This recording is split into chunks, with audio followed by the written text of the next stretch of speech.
Twisting with the Balloon Guy. I'm Jackie the Balloon Guy.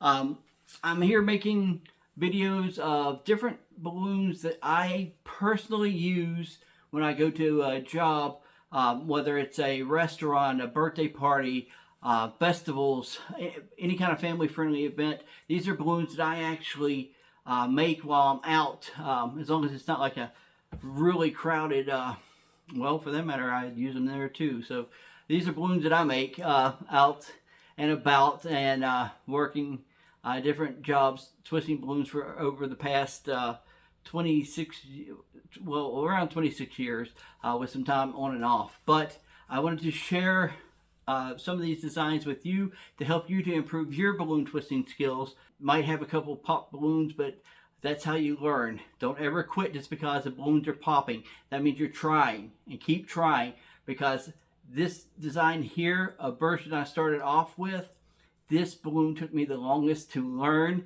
because I was teaching myself. No one showed me how to do it. I was learning from a book, and I just started in balloon twisting. So this is a little bit different than the one I started with, but it's one that I still love to this day, and kids love this balloon. It's the teddy bear, and it's really cute. What you need to do this balloon is a 260, and you want to have it inflated with at least a hand's length of a tail left. Probably about, what is that, about 6 to 8 inches of tail left.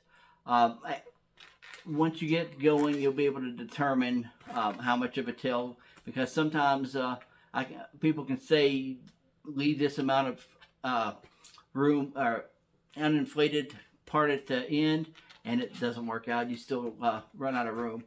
So it just takes a little practice to figure out exactly where it is, but generally about this much, about a hand's length, at least mine, which is about 6 to 8 inches left, should do good on this balloon. Now, what you want to do when you blow this balloon up, when you tie the knot, don't tie it really tight. Leave it loose right here, because we're going to end up grabbing that knot and pulling it for a special reason with this teddy bear. All right, so we're going to take our balloon, and we're going to take about make a 3-finger bubble. So you got this right here. Now you're going to hold this balloon and make another 3-finger bubble, and hold both of them together in the palm of your hand, just like this. It gets a little hard to do. You can actually let that go and let it just be one bubble, and you got a little crease here in the balloon. You should be able to see it, that you can retwist it here in a minute, and this makes it a little bit easier on you. Now you're going to make about a 1-inch bubble right here.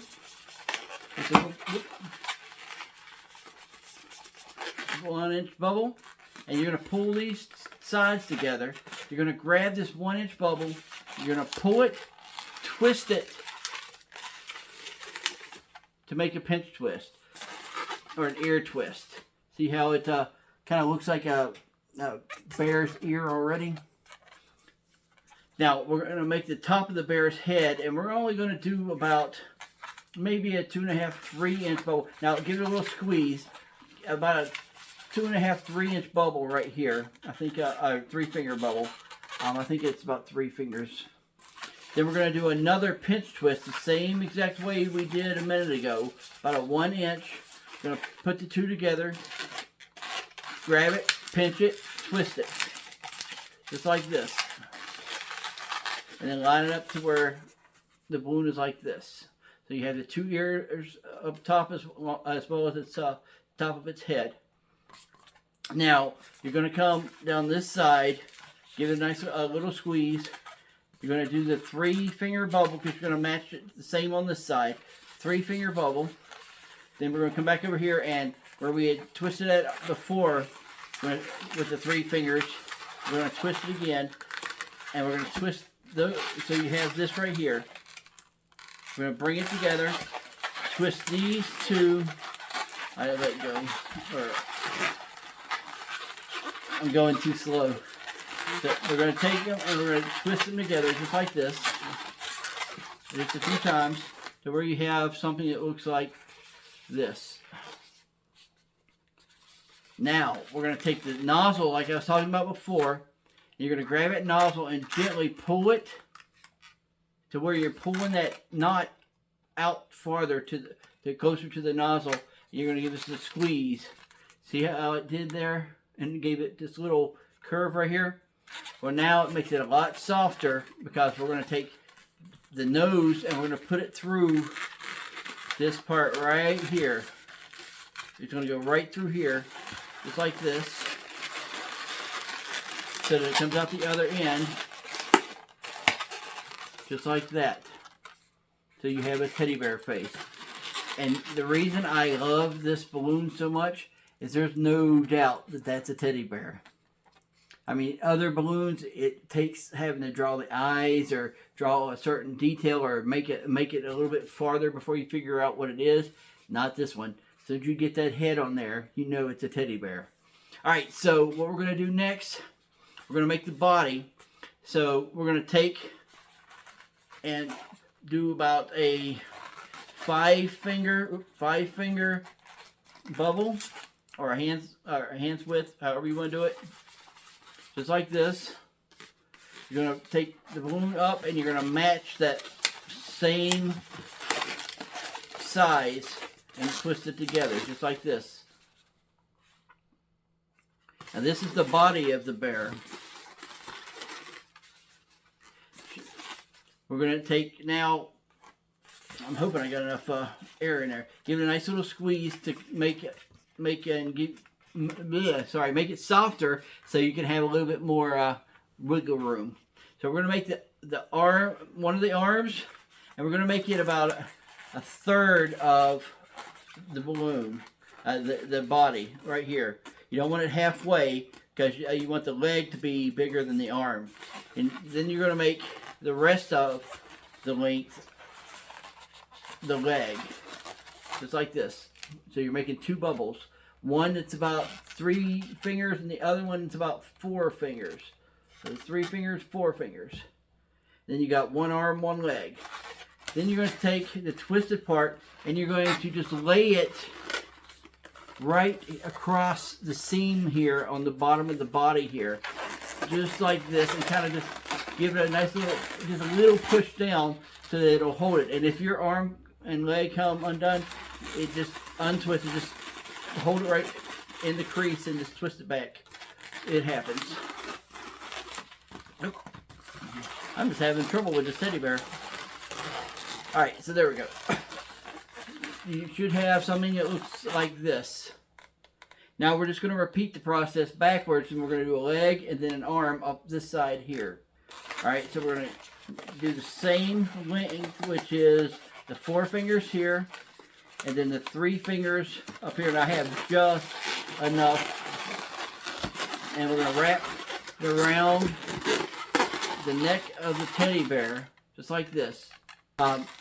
If you still have air in it, or if you even have, some nozzle left, grab your scissors or whatever and just give it a nice little cut at the end. Let the air out. Tie it off as far down as you can. And then cut off whatever little tail or whatever you have left from that to make it look a little better, a little bit more professional than just leaving it hanging there. And now, as soon as I get my hair off the balloon, Lord knows I don't need to lose any more hair, you have the teddy bear. Now, I don't tend to draw eyes on this bear. Sometimes a kid will ask me to put eyes on it, and sometimes I will, and if I do, I just take my Sharpie and I'll just put a couple little circles kind of close together in the middle of the head, and then I'll just add a little smile just like that. I don't tend to like it with the eyes. I like it better without it, but sometimes the kids like to have the eyeballs. When they see other kids getting animals with eyeballs, they tend to ask for eyes on the teddy bear, but most of the time they don't say anything because it's just adorable by itself. And it there is the teddy bear or gummy bear. To me, it looks a lot like a gummy bear, especially if you do it in a lime green. It looks really like a gummy bear in a lime green. But that's the balloon for today. The teddy bear. You might get it on the first try, and if you do, perfect. And I'm happy for you. But just remember, you can do it. Just keep trying. You can do anything you set your mind to. But the most important thing is, keep twisting.